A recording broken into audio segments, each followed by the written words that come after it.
আজকে আমরা যে বিষয় নিয়ে আলোচনা করব অত্যন্ত গুরুত্বপূর্ণ একটা বিষয়। সেটা হচ্ছে প্রত্যেক স্ত্রী চান তার স্বামী দীর্ঘায়ু হন, তার শাঁখা সিঁদুর ইত্যাদি অটুট থাকুক।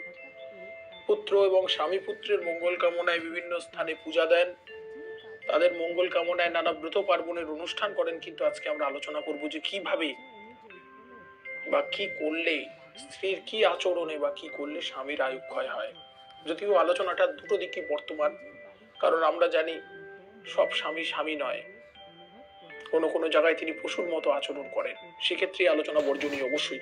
কিন্তু আমরা যে বিষয়টা নিয়ে আলোচনা করছি যে স্ত্রীর কোন আচরণ স্বামীর আয়ু কমিয়ে দেয়, তা প্রথমেই আলোচনার প্রাককালেই বলে রাখা উচিত যে একটা নারী, একটি মেয়ে বা একটি নারী, একটি কন্যা, যা যেভাবেই বলি না কেন, একটা পুরুষের জীবনের পাল্টে দিতে পারে, একটা পুরুষের জীবনটাকে গড়ে দিতে পারে একটা নারী, আবার একটা পুরুষের জীবনটাকে ধ্বংস করে দিতে পারে এই একটা নারী।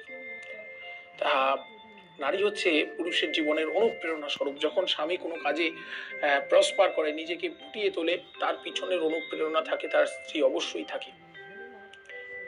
এখন বাহ্যিক কাজকর্মের মধ্যে মেতে থাকতে হয় স্বামীকে।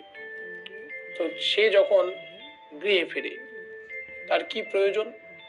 তার একটা মানসিক ভাবে তার একটা সাপোর্ট দেওয়ার তাকে প্রয়োজন আছে, তার পরিচর্যার প্রয়োজন। তো অবশ্যই তার সঙ্গে তার মানসিক একটা সাপোর্ট যদি সে না পায়, সে কিন্তু বাইরে এগিয়ে যেতে পারে না। হয়তো কর্মক্ষেত্রে কোনো একটা অসুবিধার সৃষ্টি হয়েছে, সে বাড়িতে এসে যখন বলল, স্ত্রী যদি নাও বোঝে কিন্তু তাও যদি তাকে সাপোর্ট করে, তখন কিন্তু সে মনে মনে একটা অনুপ্রেরণা পায়। তা আজকে আমরা আলোচনা করব স্ত্রীর কোন আচরণ স্বামীর আয়ু কমায়। এটা বহু মহাপুরুষ, মনীষী, মহাত্মা পুরুষরা স্বীকার করেছেন যে যে স্ত্রী স্বামীর ইগোকে হিট দেয়, সবসময় স্বামীর ইগোকে দমিয়ে দিতে চেষ্টা করে, স্বামীর অহংকে দমাতে চেষ্টা করে, স্বামী স্ত্রীর মধ্যে সম্পর্ক তো ভালো থাকেই না, কিন্তু স্বামীর বেঁচে থাকার ইচ্ছাটা চলে যায়, স্বামীর বেঁচে থাকাটা ইচ্ছাটা তখনই চলে যায়।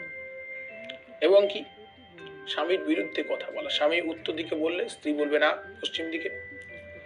সবকিছুতে জানো তুমি কিছু জানো না, আমি যা বলছি তোমায় শুনতে হবে, তুমি জানো না। এবং আরেকটা জিনিস, সবচেয়ে বড় কথা, নিজের অহংকারে মত্ত থাকা। এটা অত্যন্ত খারাপ জিনিস এবং স্বামী স্ত্রীর মধ্যে বৈরিতা সৃষ্টি তো করেই, দূরত্ব সৃষ্টি তো করেই, এবং দুজনেই তাদের জীবনকে উপভোগ করতে পারে না, ভেতরে ভেতরে গোমড়াতে থাকে, এবং একটা সময় এটা বিচ্ছেদের পথে চলে যায়। এবং অবশেষে হচ্ছে কি, গতিরুদ্ধ করে দেওয়া স্বামীকে।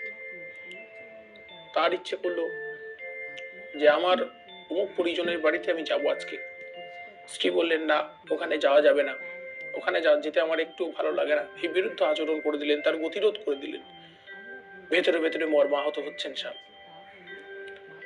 এইরকম মানে এই আলোচনাটা কিন্তু সব স্ত্রীর জন্য বলছি না, কিন্তু যারা এমন করেন, এইভাবে কিন্তু স্বামীর আয়ু, তার বেঁচে থাকার ইচ্ছেটা, আমাদের জীবনী শক্তির প্রভাব, অন্তর্নিহিত যে প্রভাব চলছে, সেটা গতিরুদ্ধ হয়। আর তার ফলে কিন্তু দেখা যায় মৃত্যু ক্রমসম্ভাবী হয়ে ওঠে, আয়ু কমতে থাকে। এবং সবচেয়ে বড় কথা, আয়ু কমতে থাকে বলতে বিভিন্ন রোগে জর্জরিত হয়ে পড়েন। মহাত্মা মহাপুরুষরা বলেছেন যে যাদের ক্ষেত্রে এমন হয়, তারা বেশিরভাগই অজীর্ণ রোগে ভোগেন। এটা কিন্তু প্র্যাকটিক্যাল একটা কথা, বেশিরভাগ ক্ষেত্রে কিন্তু এটা দেখা যায়। ওই জন্য মনের মিলটা অত্যন্ত জরুরি। এবং তিনটে জিনিস সব সময় স্ত্রীদের মাথায় রাখতে হয়: অ্যাডমিট, অ্যাডজাস্ট, অ্যাসিমিলেট। প্রথমে স্বামীর কথা মন দিয়ে শুনুন, কি বলতে চাইছেন তিনি। দ্বিতীয় কথা অ্যাডজাস্ট, এই অ্যাডজাস্ট, সমঝোতা করতেই হবে, ব্যালেন্সিং করতেই হবে। সমঝোতা না করলে, অনেকে বলবেন যে অ্যাডজাস্ট করতে হবে, কেন সবসময় অ্যাডজাস্ট করবো? অ্যাডজাস্ট না করলে অশান্তি বেড়ে চলবে, যা দুজনকেই কিন্তু অশান্ত করে তুলবে। তৃতীয় কথা অ্যাসিমিলেট, মিশে যান, ভালো করে মিশতে হবে, তার পরিবারের সকলের সাথে মিশে যেতে হবে। এই যে যত মিশতে পারে সে জীবনে তত আনন্দ পায়। আর যখনই এর ঘাটতি হয়, তখন পুরুষের মস্তিষ্ককেই তাদেরকে বাইরের নানা রকম কাজ নিয়ে থাকতে হয়। সে যখন গৃহে ফেরে, সে চায় গৃহের কোনো একটু শান্তি খোঁজে, গৃহের কোনো একটু আনন্দ খোঁজে। সেটা যদি তখন সে না পায়, তখন কিন্তু তার মনের ভেতরে একটা ফুপিয়ে ফুপিয়ে কান্নার মতো জিনিস তৈরি হয়, যা বাইরে এমন এক কষ্ট তৈরি হয় যা কিন্তু সে বাইরে কাউকে বলতে পারছে না। তা ঠিক তেমন করে আজকের আলোচনার বিষয় এটা, আশা করি সকলে বিষয়টা খানিকটা হলেও বুঝলেন, এবং বাকিটা হচ্ছে প্র্যাকটিক্যাল। আসুন আমরা সবাই মিলে সংসার জীবনে এগুলো পালন করার চেষ্টা করি। সবাই ভালো থাকবেন, অনেক অনেক আনন্দে থাকবেন।